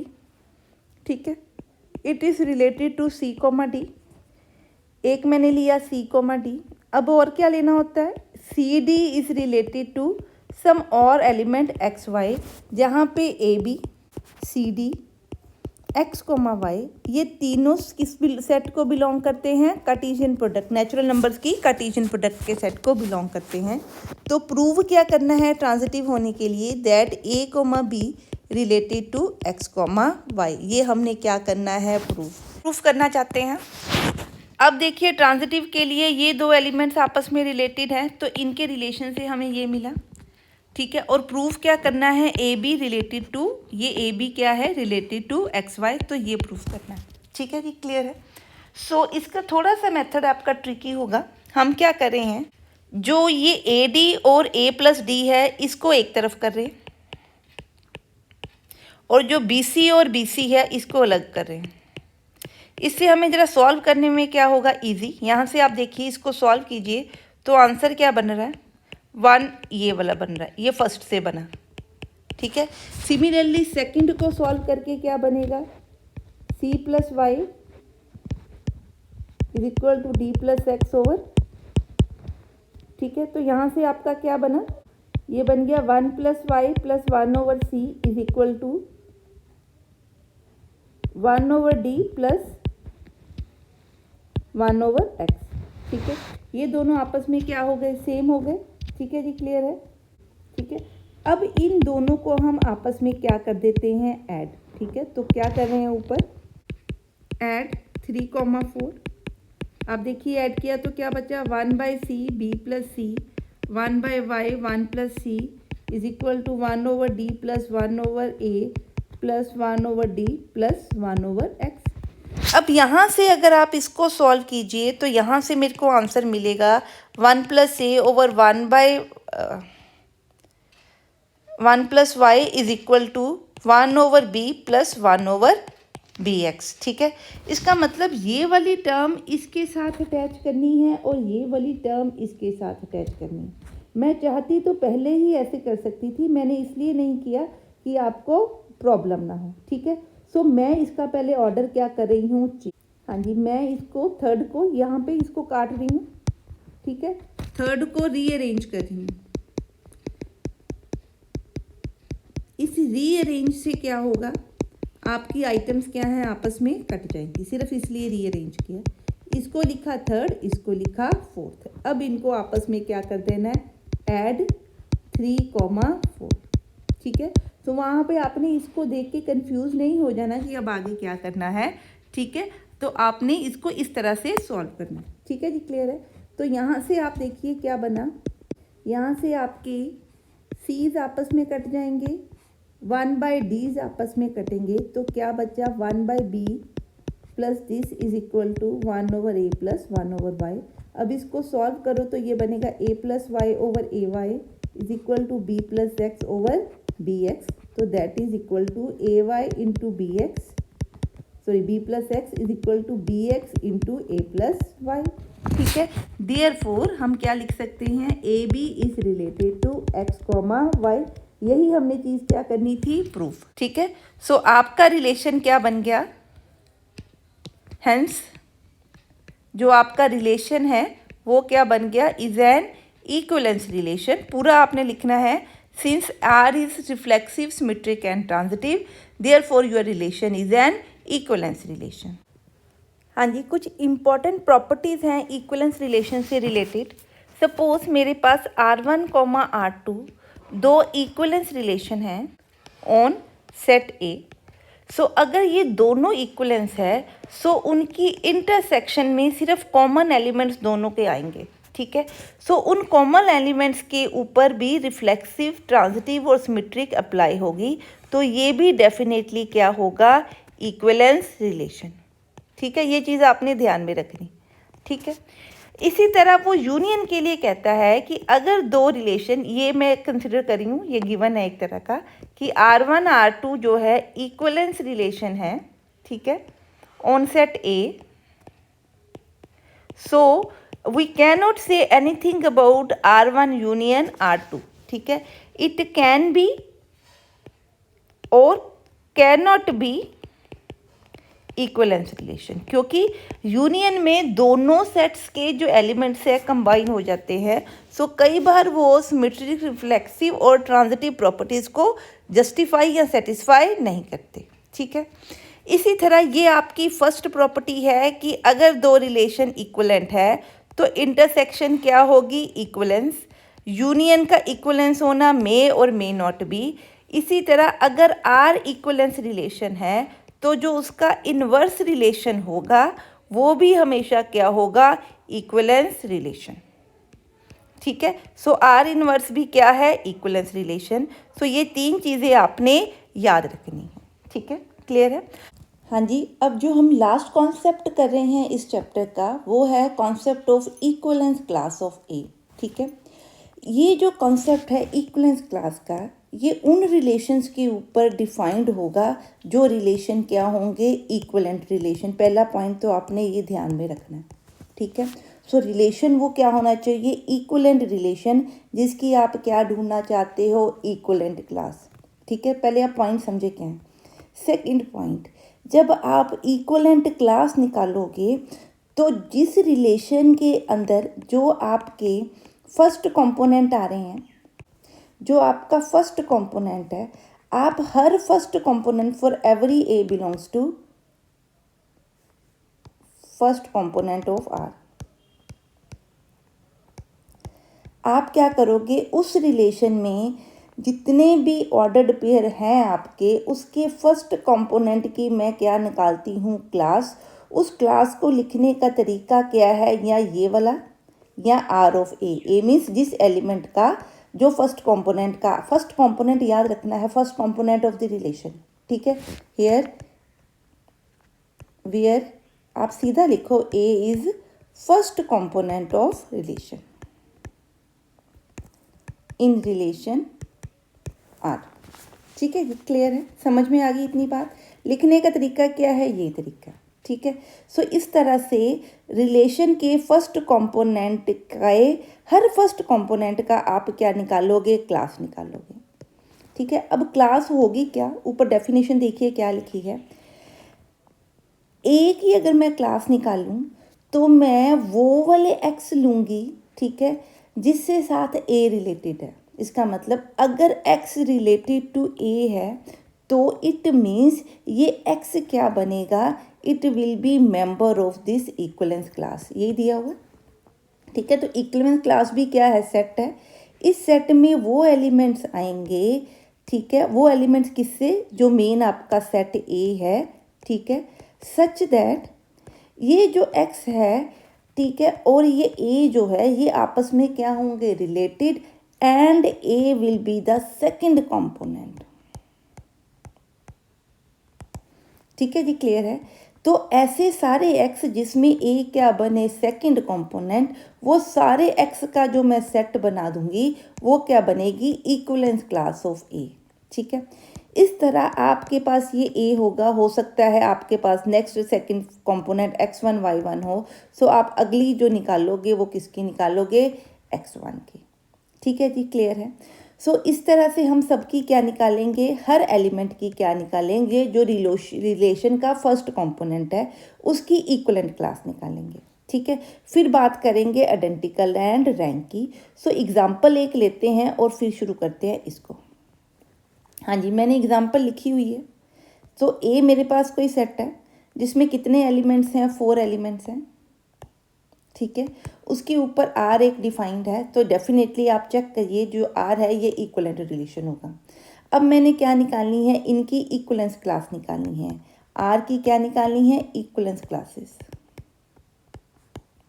इसका मतलब आर के अंदर जो भी ऑर्डर्ड पेयर हैं उनके फर्स्ट कंपोनेंट की क्या निकालनी है, इक्विवेलेंट क्लासेस। देखिए इस पूरे आर के अंदर फर्स्ट ऑर्डर पेयर का फर्स्ट कंपोनेंट क्या बन रहा है, 1 2 3 एंड 4। सो बाय डेफिनेशन इस सेट में क्या होगा, x होगा सच दैट x, 1 क्या हो, रिलेटेड हो, ठीक है, रिलेशन में हो। इस मीन्स 1 क्या बन रहा है, सेकंड कंपोनेंट। सो जिस भी ऑर्डर्ड पेयर में जो रिलेशन को बिलोंग करते हैं, वो ऑर्डर्ड पेयर की बात कर रहे हैं, ठीक है, रिलेशन को बिलोंग करते हैं, वो वाले सारे x इस सेट में आएंगे। अब देखिए यहाँ पे सेकंड बन रहा है 1, यहाँ सेकंड बन रहा है 1, और कहीं सेकंड बन रहा है 1 2 एंड यहाँ पे भी सेकंड बन रहा है, ठीक है। सो जहाँ जहाँ 1 आपका सेकंड कंपोनेंट है, उसके कॉरस्पॉन्डिंग जो फर्स्ट कंपोनेंट था वो आपकी 1 की क्या बन गई, इक्विवेलेंस क्लास। इसको आर ऑफ 1 ऐसे भी लिख सकते हैं। सिमिलरली 2 की इक्विवेलेंस क्लास क्या है, x belonging to a such that x is related to 2।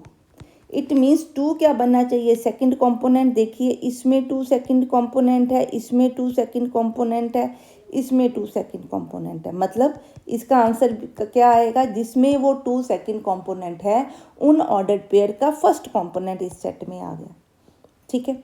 Similarly मैं क्या निकाल लूँ, R3। सो R3 क्या है, x belongs to a such that x, 3 belongs to R। It means जिस ऑर्डर्ड पेयर का, जो ऑर्डर्ड पेयर रिलेशन को बिलोंग करते हैं, जिनका सेकंड कंपोनेंट 3 बन रहा है, उनका फर्स्ट कंपोनेंट आपने इस सेट में लिखना है। सो कौन कौन से हैं वो देखिए, 1 2 एंड 3। सो इनके फर्स्ट कंपोनेंट लिख दिए हमने, ठीक है। अब क्या रह गया, 4। आर ओ 4 का क्या मतलब, क्या निकालना है, x belongs to a such that x, 4 belongs to r। इसका मतलब 4 सेकंड कंपोनेंट, ये सिर्फ ये रह गया, ठीक है। इसका मतलब इसका फर्स्ट कंपोनेंट क्या है, 4, तो इसमें सिर्फ क्या बना, 4, ठीक है। अब आपको दिख रहा है कि जो 1 और जो 2 और जो 3 की इक्विवेलेंट क्लासेस हैं वो सेम ही सेट है, ठीक है। और 4 की इक्विवेलेंट क्लास में क्या है, एलिमेंट 4, ठीक है, क्लियर है। सो टोटल कितनी इक्विवेलेंट क्लासेस अगर आप ध्यान दो तो इसमें सबसेट कितने बने, एक सेट ये बना, एक सेट ये बना, ठीक है। बाकी तो इन दोनों में ये तो रिपीट ही हो रहे हैं। जब 2 इक्विवेलेंस क्लासेस सेम है तो उनको हम बोलते हैं आइडेंटिकल इक्विवेलेंस क्लासेस, ठीक है। और हमारे पास देखिए इसमें टोटल आइडेंटिकल को तो हम एक ही काउंट करेंगे। अगर मैं इनको काउंट करूं तो this is a 1 equivalence class, ये क्या है, सेकंड इक्विवेलेंस क्लास। सो अगर मैं पूछूं कि rank of a equivalence class क्या है, ठीक है, तो रैंक क्या है, total number of non identical equivalence classes of R.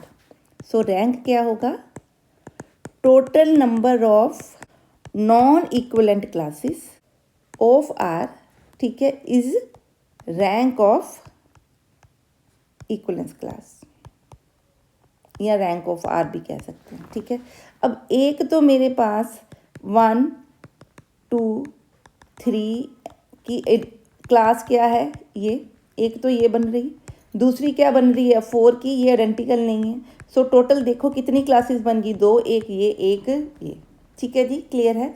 So this is how you will solve the question related to the equivalence class, ठीक है जी, क्लियर है। हाँ जी, अब एक इक्विवेलेंस क्लास से रिलेटेड एक और क्वेश्चन करते हैं। Let R be an equivalence relation. तो आर हमें इक्विवेलेंस रिलेशन उसने दिया हुआ है, वो किसके ऊपर है, आर ए के ऊपर, ठीक है। ए क्रॉस ए का सबसेट बनेगा आर, ठीक है। सो रिलेशन कैसे है, that 2 divides A minus B को ये क्या कर रहा है, divide. Write the equivalence relation of class 0, ठीक है। अगर मैं आर के अंदर, ठीक है, वो एलिमेंट्स लिखना चाहती हूँ जो x और 0 रिलेटेड हूँ, ठीक है। सपोज इस तरह से अगर मैं आर पूरा लिखूं, सो a माइनस बी क्या है, divides 2 divides a minus B. तो हमने वो पेयर्स बनाने हैं जो आपस में क्या होंगे, डिविजिबल होंगे, ठीक है। सो देखिए क्या क्या डिविजिबल हैं, ठीक है। और क्या डिविजिबल होगा, 1,3, 3,1, 1,5, 5,1, इसी तरह से 2,4, 4,2, ठीक है जी, क्लियर है। और 3,5, 5,3, ठीक है। अब अगर आपने रिलेशन डिफाइन किया तो इस सेट के ऊपर से ये रिलेशन बना, ठीक है जी, क्लियर है। अब इसके अलावा इसमें क्या आना चाहिए, 0, 0, 2, 2, 4, 4, 1, 1, 3, 3 एंड 5, 5, ठीक है। तो ये आपका क्या बन गया, इक्विवेलेंस रिलेशन। अब वो कहता है कि क्लास क्या निकालनी है, इसकी इक्विवेलेंस क्लास निकालनी है। तो वो क्या होगी, x belongs to a such that x is, और 0 क्या है, बिलोंग करते हैं r को। सो इसका मतलब 0 जिसमें क्या है, सेकंड कंपोनेंट है, ठीक है। देखो कौन कौन से कंपोनेंट है ये, 1, 2, ठीक है। सो आपकी 0 की इक्विवेलेंस क्लास में क्या बना, 0,0 आल्सो, ठीक है, 3 बने। सो इसकी इक्विवेलेंस क्लास में क्या बना, 2, 4 एंड 0, ठीक है। तो इस तरह से आप किसी भी एलिमेंट बिलोंगिंग टू आर की या पूरे रिलेशन की इक्विवेलेंस क्लास निकाल सकते हो। और अगर किसी की डिसजॉइंट इक्विवेलेंस क्लासेस बन रही हैं आर में, सो वो total number of disjoint equivalence classes हमारी क्या बनेंगी, रैंक, ठीक है जी। आई होप कि ये जो वीडियो है आपको क्लियर हुई है। इसके साथ ये रिलेशंस वाला चैप्टर हमने ख़त्म कर दिया है। अगली वीडियोस लेके आएंगे फंक्शंस वाले चैप्टर के साथ। तब तक आप इस चैप्टर को प्रैक्टिस कीजिए और कोई डाउट्स हैं तो कमेंट सेक्शन में पूछ लीजिए। अगर आपको मेरी वीडियोस पसंद आ रही हैं तो प्लीज़ चैनल को लाइक करें, वीडियोस को लाइक करें, चैनल को शेयर एंड सब्सक्राइब करें। नेक्स्ट मिलते हैं नेक्स्ट वीडियो के साथ with the topic of the function. Till then, stay safe, study hard and have a nice day.